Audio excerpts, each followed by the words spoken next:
বাবু। বলো মা। চাটা খেয়ে একটু দেখুন তো কেমন হয়েছে। রং দেখে তো ভালোই মনে হচ্ছে। দাঁড়া।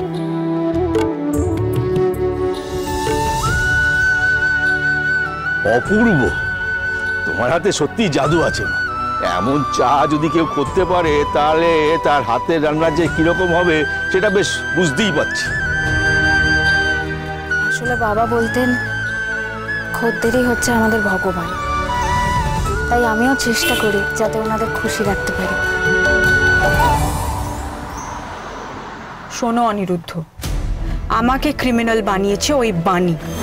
বানি পুলিশকে ডেকে আমাকে ফাঁসিয়েছে। মৌলি প্লিজ স্টপ, প্লিজ স্টপ। বানির এখানে কোনো দোষ নেই। তুমি যে রাশ ড্রাইভিং করেছো সেটা রাস্তার সিসিটিভি ফুটেজে দেখা গেছে। এমনকি বাড়ির সামনে সিসিটিভি ফুটেজও পরিষ্কার দেখা গেছে তুমি ড্রিঙ্ক করেছিলে।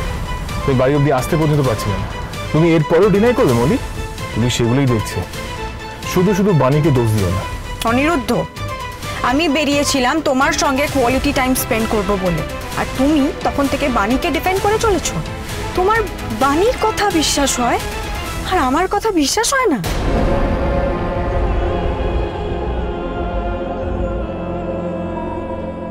এই হচ্ছে মৌলির প্রবলেম। কিছুতেই নিজের ভুল স্বীকার করবে না, উল্টে লোককে মানতে বাধ্য করবে যে ওই ঠিক আর সবাই ভুল। ওকে কিচ্ছু বোঝানো আমার পক্ষে অসম্ভব। এখন মনে হচ্ছে যে উদ্দেশ্যে ওর সঙ্গে বেরোলাম, মৌলিকে বলে দেবো যে আমি ওকে বিয়ে করতে পারবো না, সেটাও বলা যাবে না। বুঝবেই না কোনো কথা। ওর সঙ্গে বেরোনোটাই আমার ভুল হয়েছে।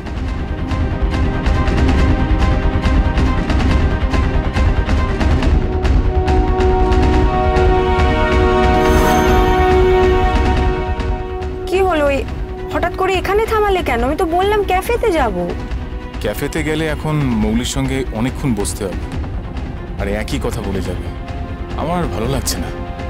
কি হলো? দেখো, আমার ক্যাফেতে যেতে ইচ্ছা করছে না। তার থেকে বরঞ্চ চলো এই রাস্তার ধারেই কোথাও একটা চা খাই। এখানে ভালো চা পাওয়া যায়। হোয়াট? এসব জায়গায় দাঁড়িয়ে এখন রাস্তার চা খাবো? ইম্পসিবল। মৌলি, তোমার যদি নামতে ইচ্ছা না করে তুমি এখানেই থাকো, আমি গিয়ে চা নিয়ে এসেছি। না, কোনো দরকার নেই। আমি রাস্তার দোকানের চা খেতে পারবো না। আচ্ছা বেশ, তুমি গাড়িতে বসো, আমার চা তেষ্টা পাচ্ছে, আমি গিয়ে খেয়ে আসছি। বেশিক্ষণ ওর সঙ্গে বসলি না আমার মাথাটা ধরে যায়। ঠিক আছে, যাও, খুব বেশি দেরি করবে না, তাড়াতাড়ি চলে এসো।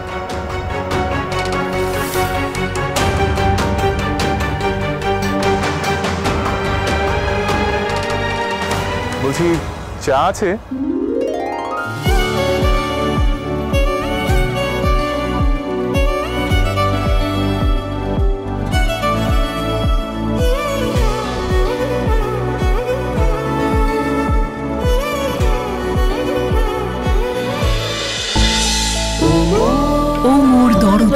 সোম থেকে রবি প্রতিদিন সন্ধ্যে ৭টায় স্টার জলসায় ও জিও হটস্টারে।